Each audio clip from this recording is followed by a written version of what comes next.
This is VOA News. I'm Marissa Melton.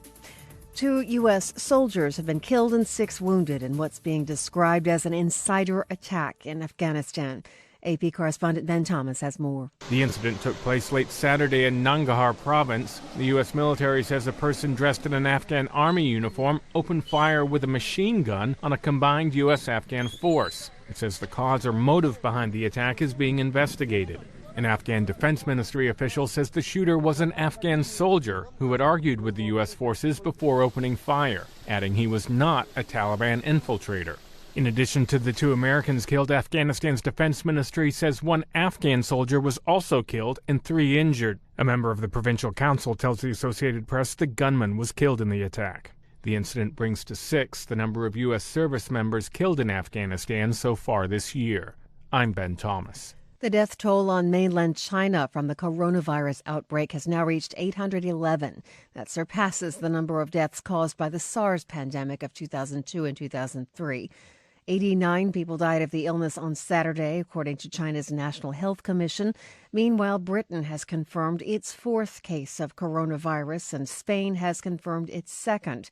Both cases were acquired by people who had recently made trips to France.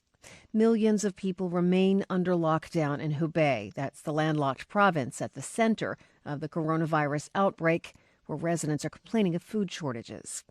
China's central bank said starting Monday it will make available $43 billion to help businesses fighting the epidemic. The SARS outbreak, severe acute respiratory syndrome of 2002 and 2003, is believed to have killed 774 people and sickened more than 8,000 in China and Hong Kong. You're listening to VOA News.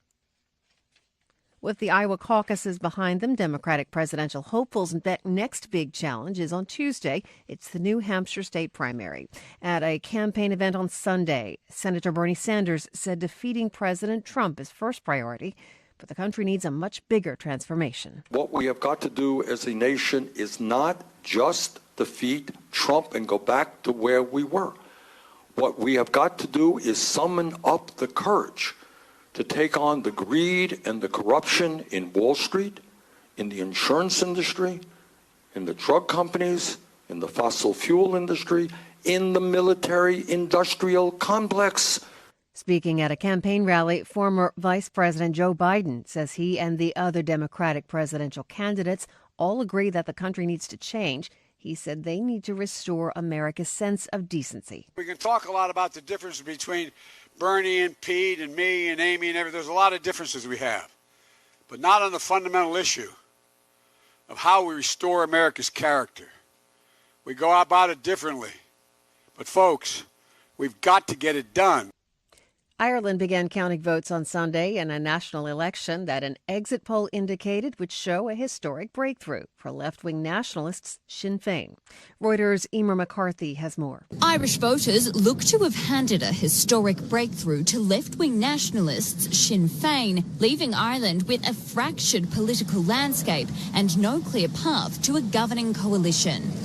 Vote counting was underway on Sunday, but the exit poll after Saturday's general election suggested that support for Sinn Féin has surged by 50%.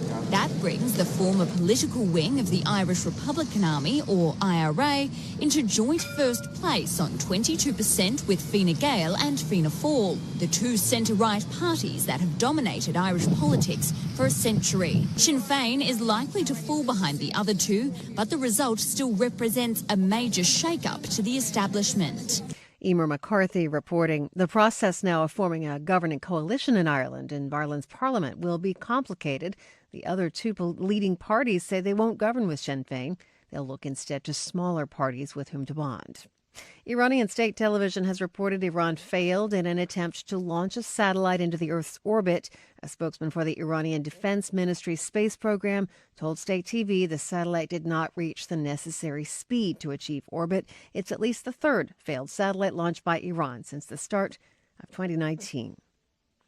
And the movie industry's biggest awards ceremony, the Oscars, is getting ready to start. We'll bring you more on the winners of those awards later this evening. I'm Marissa Melton, VOA News.